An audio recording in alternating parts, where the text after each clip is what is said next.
c'est Isabelle et Thierry. On part en cellule visiter l'Europe. On vous emmène? Alors abonnez-vous et suivez-nous.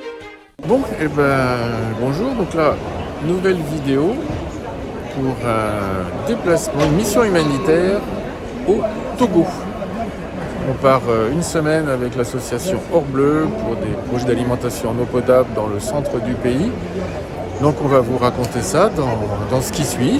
C'est assez court, mais on va faire ça. Donc là, on est à l'aéroport, on attend l'enregistrement et on n'est pas tout seul.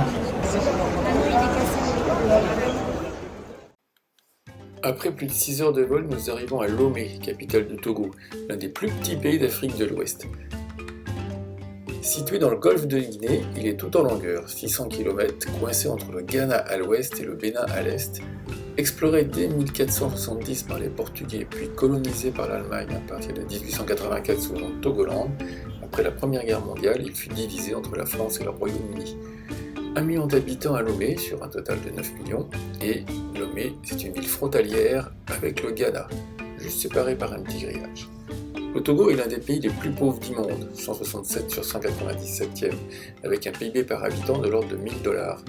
Par contre, l'activité portuaire est très importante et Lomé est le 4e port conteneur d'Afrique et le premier sur la côte ouest d'Afrique subsaharienne. L'économie du Togo repose essentiellement sur la culture vivrière, mais aussi sur le coton, 70 000 tonnes par an, soit 10 fois moins que le Bénin, et surtout des mines de phosphate puisque le pays en est le 5e producteur mondial.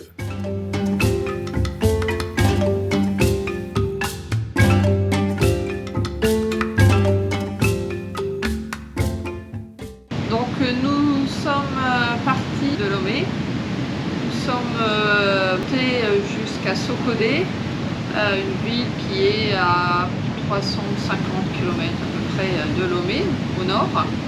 Nous sommes allés en car, on s'est ensuite arrêté là-bas. On était accompagné de l'ONG avec qui on est parti, qui s'appelle l'Or-Bleu. On a visité quelques villages autour de Sokodé, ensuite on est monté encore plus haut dans la région de Kara. Donc, ce qu'on a pu voir, c'est différents villages où soit des puits, des forages qui sont en construction pour amener l'eau potable, soit ce sont des forages qui ont été construits il y a 2 ans, 4 ans, et que l'on venait contrôler, voir s'ils fonctionnaient bien. Soit ce sont des villages qui sont demandeurs, qui n'ont pour l'instant pas du tout accès à l'eau potable. Ce qu'il faut savoir, c'est que un peu plus de 30% de la population d'Afrique subsaharienne n'a pas accès à l'eau potable.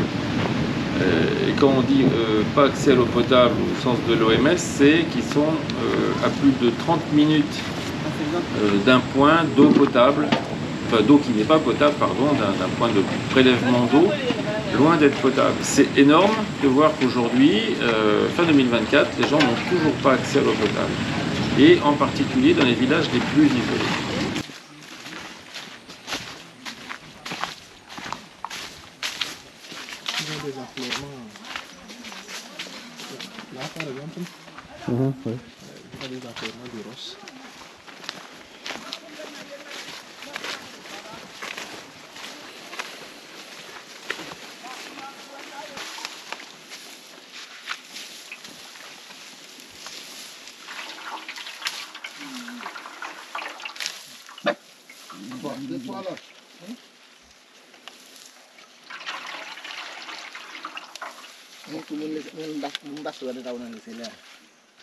Alors ce qu'on a pu voir nous, c'est que certains de ces villages avaient des puits qui ont été faits il y a 10 ans, 15 ans, 20 ans, des puits qui sont une dizaine de mètres de profondeur avec des pompes manuelles, mais qui face aujourd'hui aux sécheresses de plus en plus fortes, tous ces puits sont à sec.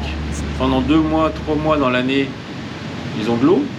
Dans les rivières, on a un des villages de bandeurs dont on parlait, eux nous ont dit d'ici 1 mois, 1 mois et demi, il n'y aura plus d'eau. Ils seront obligés de faire jusqu'à 5, 6, 7 km pour aller chercher de l'eau. Cette ONG Or-Bleu, ce qu'on a vu aujourd'hui, c'est que ce qui fonctionne, ce sont des forages à 90, 100 mètres de profondeur et non plus des petits puits à 10 mètres. Et on a pu voir dans certains villages qu'on a fait à quel point la population est très satisfaite d'avoir de l'eau.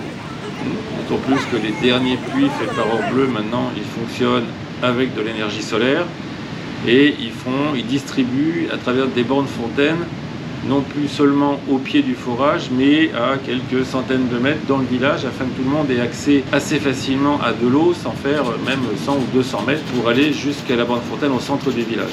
Et ça, c'est un gros progrès et on a pu voir la joie sur le visage des gens, de la façon dont on était accueillis. Ça, c'est aussi une spécificité des villages. C'est très surprenant. Il y a une joie de vivre. Donc, en tout cas, c'est l'impression que l'on a. On est accueillis de façon incroyable, avec des danses, des chants. Nous sommes là depuis plusieurs jours au Togo. Là, on est au nord du Togo. C'est incroyable, c'est phénoménal. Les villages, les accueils, c'est incroyable. Vous entendez un peu le bruit de fond là, on vient d'être accueillis dans un village là. Il y a demandeurs d'un forage, tout le village est là, ils sont venus chercher sur la piste. Et maintenant ils sont en procession jusqu'à l'autre bout, on va vous faire voir ça.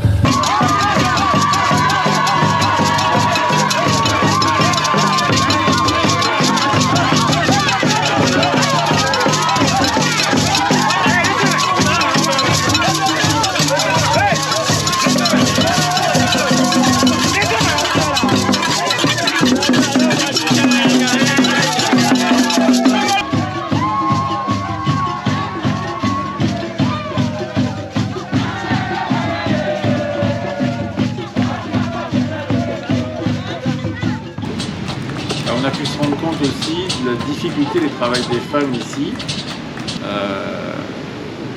Et des enfants. Et des enfants. T'apporter l'enfant dans le dos, t'apporter les bassines qui font 20 litres. Oui. Eh ben, vous pouvez croire qu'une bassine sur sa tête, et encore la mienne, elle était loin d'être pleine par rapport à eux, ben, c'est pas simple, c'est lourd ça, très lourd. L'enfant dans le dos, ça va, c'est lourd. J'ai eu un petit bébé, donc ça va. Je pense qu'un enfant un peu plus grand, bah, forcément c'est plus lourd, mais on s'habitue. Mais quand on fait le combo, l'enfant dans le dos, la bassine sur la tête et des kilomètres sous le soleil, on est quand même globalement toujours autour de 30 degrés, c'est difficile. Merci Tounano! Merci Tounano! Merci Tounano! Merci CBD! Merci CBD! Merci CBD! Merci CBD! Merci Isabelle! Merci Orbleu! Merci Orbleu! Ok, merci beaucoup. Hé, tais-toi là-bas. Allez-y, c'est pas là-bas.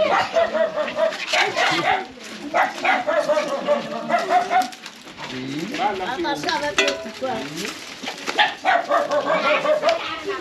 Ok, faut verser.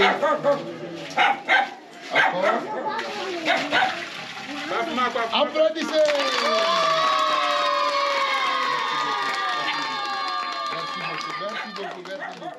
Merci beaucoup. Et à ça se rajoute la fabrication de la pâte. On a pu essayer aussi. C'est dur. C'est dur. Alors non seulement c'est physique, parce que c'est une espèce de purée, c'est une espèce d'aligot en fait, avec beaucoup moins de saveur à faire à la main. Fromage. Ouais, c'est ça, il n'y a pas de fromage. Et sachant qu'on est assis à 10 cm du feu, qui fait une chaleur, c'est 30 degrés plus le feu, parce que c'est sur du feu vif à bois. On ajoute un petit peu d'eau parfois pour baisser le feu. Mais les femmes sont là, en pleine chaleur, à 10 cm du feu. Et là, c'est particulièrement difficile. Et dans les villages du Nord, on a vu aussi la fabrication du foufou, préparation du foufou, à base d'igname. C'est pareil. C'est pareil. Il n'y a pas le feu, parce que ça se fait à froid avec des ignames déjà bouillis avant. Qui ont déjà été cuits. Mais le pilon, ça pèse un âne mort. Et c'est vraiment très très physique. Il ne faut pas battre n'importe comment, parce que sinon ça rate tout. Donc il y a non seulement la technique, et enfin bref, c'est très compliqué. Voilà, donc tout ça pour vous dire que, si vous voulez faire un voyage utile et inoubliable dans cette partie du monde, faites un voyage humanitaire. Sachant que pour le coup, avec Orbleu, c'est vraiment super bien organisé. Et le Togo, franchement, est très, tout au moins dans les régions où on est allé, très safe. Hein. On n'a eu aucun souci. À conduire dans les rues de Lomé, c'est un peu sportif. Laissez faire les chauffeurs. Vaut mieux avoir un chauffeur. En tout cas, si vous voulez faire un don à l'association ou participer à un voyage, on vous met le lien dans la description. Vous donnez ce que vous voulez. Il faut savoir qu'avec 5 €, ça donne de l'eau à un enfant pour tout le temps. Enfin, ça, voilà. Un forage, ça coûte plus cher que ça, mais si tout le monde donne 5 plus 5 plus 5, on arrive à faire beaucoup de forage. Et puis n'hésitez pas, allez voir le site orbleu.org. Allez voir sur Instagram, il y a orbleu.org, il y a Orbleu Africa. Ils mettent tous les vidéos, toutes les photos, ils les mettent à la une pour les garder. C'est vraiment, voilà, franchement c'est à faire. Alors faites-le. Allez, On compte sur vous. On compte sur vous et à bientôt dans la prochaine vidéo. Salut. Au revoir.